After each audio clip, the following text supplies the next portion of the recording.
days ago, I posted a video that's now been viewed over 270 times. So I thought it was important to maybe do a follow-up video. So if you've not watched that first video, I shot it a couple of days ago at Jekyll Island, Georgia.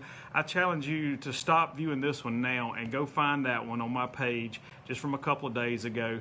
Watch it. You will get some very much so needed background information on something called the Federal Reserve System. And to those of you that have watched it and shared it, thank you so much. Out of the 270 plus people that have watched it, if just 10% of you have learned something and are now digging into it, then I've beginning to accomplish what I wanted to, is to help you understand what's really going on in our country and what really has been going on. And remember, I shared a couple of resources with you in that video. The Creature from Jekyll Island, yes, it's a 600-page long book, and it's the first book I read on the Federal Reserve System. But good news is, there's a guy named Connor Boyack who took The Creature from Jekyll Island and wrote it basically in children's format. See the nice pretty color pictures and big words on pages? You can get this one. You can go to Tuttle Twins, TUTTLETWINS.com, and order this book. I challenge you to read both books. This is a great job to share with your kids, but it's also good for adults to learn from. It's only, let's see how many pages he's got in here, 58 pages. He's got some questions in there, some things to make you think. Two great resources to open your eyes. So if you've not watched my first video, go back and watch that video.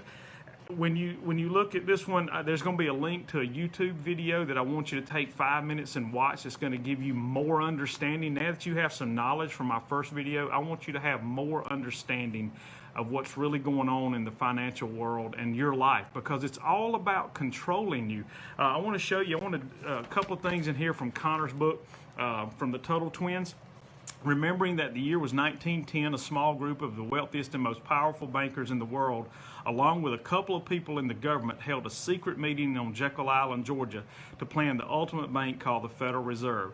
This bank, this creature, has one main power, and a very sinister one: the power to actually make unlimited amounts of money. That is not good for you and me and what we're trying to work hard every day to do. It's all about control. You see this picture right here of the puppet master and the people holding money. They want to control your life. And in 1910, a plan was put in place that later became the Federal Reserve System. Took it 3 years to get passed through the government, but it is a plan to control your life.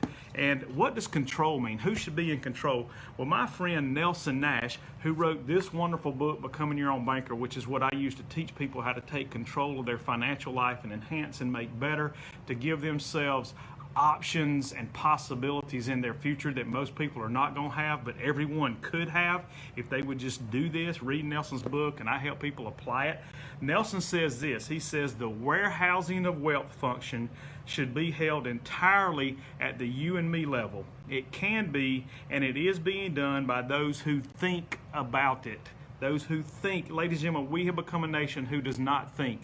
Many of us don't realize we're part of the problem. I once was part of the problem, and 10 years ago I realized that, and I have intentionally become part of the solution now. But so few people have realized that, and even most people are part of the problem, not part of the solution, because they have the herd mentality. They're doing what everybody else is doing, following the crowd and not thinking for themselves. Thomas Edison once said, 5% of people think, 10% of people think they think, and 85% of people had rather die than think. Think about that. The Bible in Romans 12:2 says to not be conformed to the ways of this world, but to be transformed by the renewing of your mind. That takes thinking. Renewing is thinking. It's action.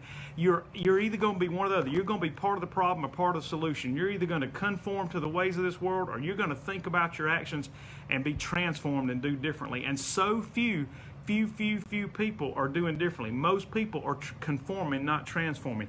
In this book, one of my favorite authors, as most of you know, is John Maxwell. One of the first pages in this book, he quotes Hitler as having said, "What luck for rulers that men do not think." Hitler, think about how ruthless and evil Hitler was, and he once said, "What luck for rulers that men do not think." It's about control, and ladies and gentlemen, our lives are being controlled by a group of bankers and Wall Street people, and I'm not talking about necessarily the guys at the local level. I'm talking about international bankers, Wall Street bankers.